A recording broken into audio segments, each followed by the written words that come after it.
Bruno Munari efectivamente arranca con lo que históricamente se ha llamado el segundo futurismo, es decir, los futuristas que están vivos todavía, porque algunos de ellos mueren, y activos en la Italia de la posterior a la Primera Guerra Mundial. Se une a ese grupo de futuristas y con ellos empieza a trabajar muy joven, con apenas 20 años, y empieza a trabajar en un tipo de pintura cercana a la metafísica, cercana al cubismo, cercana al surrealismo en algunos casos, pero ya desde muy pronto es un artista que empieza a trabajar también como diseñador. Está trabajando en paisajes cuasi abstractos o cubistas o en figuras solitarias cercanas a la pintura metafísica o en paisajes surrealistas, pero al mismo tiempo está diseñando portadas para la revista Natura o para la revista Illustrata del Popolo d'Italia, el equivalente pues al Life o a la Actualidad Española en tiempos. Está al mismo tiempo mezclando ambas funciones, porque al mismo tiempo que pinta lo que técnicamente llamaríamos cuadros, está trabajando también en experimentos tipográficos y en experimentos de diseños muy osados, como la Anguria lírica, la Sandía lírica, un libro que está hecho de metal. Pero Munari, en un momento determinado, pasa a tener ya una especie de lenguaje propio, y quizás ligado a esa idea básica del futurismo, pero separándose de él, aquella idea que Marinetti expresaba con la frase un poco gamberra de que un automóvil de carreras es más hermoso que la victoria de Samotracia, aquella especie como de veneración por la velocidad, por la guerra como higiene del mundo, por la mecánica, aquella fijación también del segundo futurismo por la máquina por antonomasia, que en ese momento es el avión, el que es capaz de vencer la ley de la gravedad y volar. Superado el automóvil, ¿verdad? Superado el automóvil, efectivamente. Pues Munari acaba haciendo lo que denomina la máquina aérea. ¿Y qué es la máquina aérea? Pues la máquina aérea es básicamente algo distinto. No es una pintura, no es una escultura, puede ser un juguete, puede ser un móvil, puede ser un experimento, puede ser muchas cosas. Le liga todavía a ese inicio, a esa pasión futurista por el futuro y por la técnica, que tiene un cierto eco de un avión, es una máquina aérea, pero ya es un lenguaje completamente distinto al de los futuristas. Ya no hay... Aquí tal y como la vemos en el montaje de la exposición, que además la Fundación Marx, aparte de traer cosas buenas, las monta muy bonitas. Pues aquí estamos interactuando, bueno, con las personas que están fuera, lo tenemos prácticamente parece que está volando, efectivamente. Sí, está suspendida del techo y parece que está volando. Digamos que, por seguir con la metáfora, ahí es donde Munari de alguna manera inicia un vuelo que ya no es un vuelo en formación con los futuristas, sino que ya es un vuelo en solitario y que le acompañará ya, o que será el suyo durante toda su carrera de artista, de diseñador, de profesor, de pedagogo, de autor de textos teóricos sobre el diseño, de autor de reflexiones muy profundas sobre el arte, de figura que nos ha hecho ver muchas cosas que sin él no hubiéramos visto. Uno de los títulos de sus performances más conocidas es Far vedere l'aria, o sea, hacer ver el aire, hacer ver aquello que es necesario y que es incluso vital, pero que sin embargo no se ve, en función de casi en proporción inversa a su importancia, y que dará, pues, en definitiva, a la segunda mitad del siglo XX un aire benéfico que sin él pues no tendría. Pensando en otros artistas de la época, también para contextualizar, y con estos trabajos basados a veces en conceptos tan abstractos como puede ser el aire, ¿qué artistas estaban trabajando en su momento? ¿No? Se me ocurre que a lo mejor Yves Klein también con ciertas ideas relacionadas con esos conceptos nuevos en el arte. ¿Y él con quién se está codeando en ese momento en su generación? Él se está codeando con muchos. Lo que ocurre es que de alguna manera le lastra que algunos artistas o algunos críticos le consideran muy diseñador para ser artista y algunos diseñadores demasiado artista para ser diseñador. Es un artista que no se especializa, es un diseñador que no se especializa, que trabaja en muchos ámbitos, y eso le hace de alguna manera frágil para significarse, a diferencia de aquellos que optan por ser artista y por hacer este tipo de lenguaje y hacerlo siempre. Pero claramente es alguien que se puede codear con los experimentos ligados a la pintura y al color y al vacío y al llenado de Yves Klein. Claramente se le puede ligar a experimentos, en el caso de los móviles o de las máquinas aéreas, como Alexander Calder.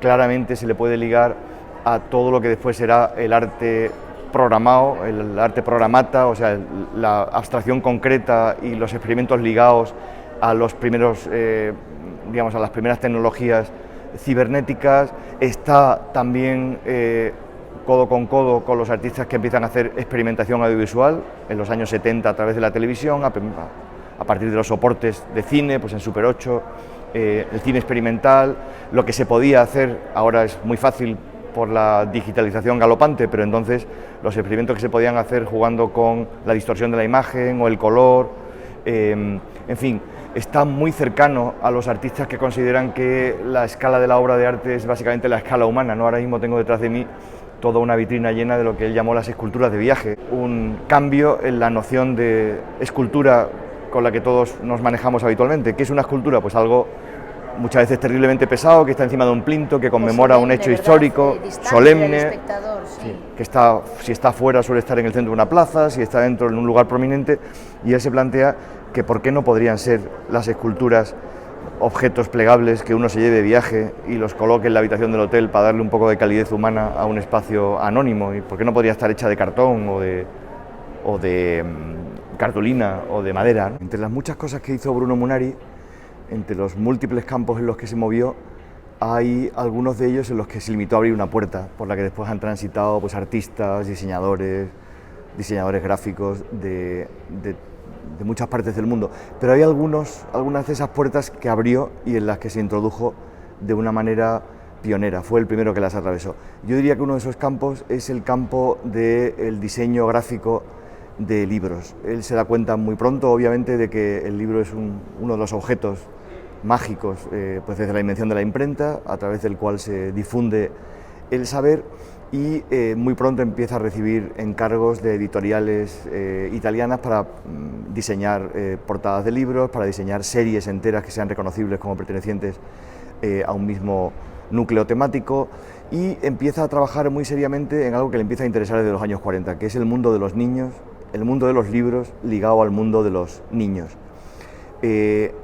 Munari, que marca una época como diseñador gráfico, también marca una época como un diseñador que juega con los límites del diseño y se introduce en el libro como obra de arte, en el libro de artista, para entendernos.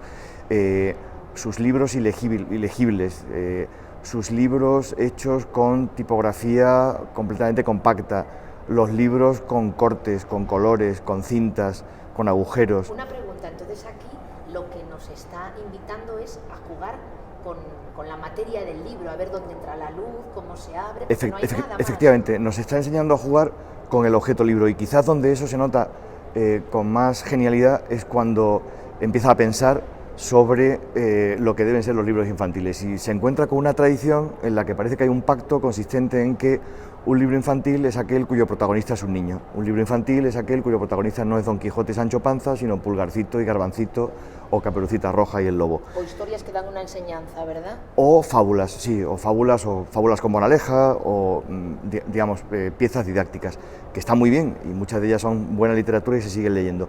Pero él se da cuenta de un par de cosas. Una, que es la primera de ellas, es que un libro de niño, un libro infantil, es un libro no necesariamente cuyo protagonista es un niño, sino es un libro que va a usar un niño, cuyo usuario es un niño.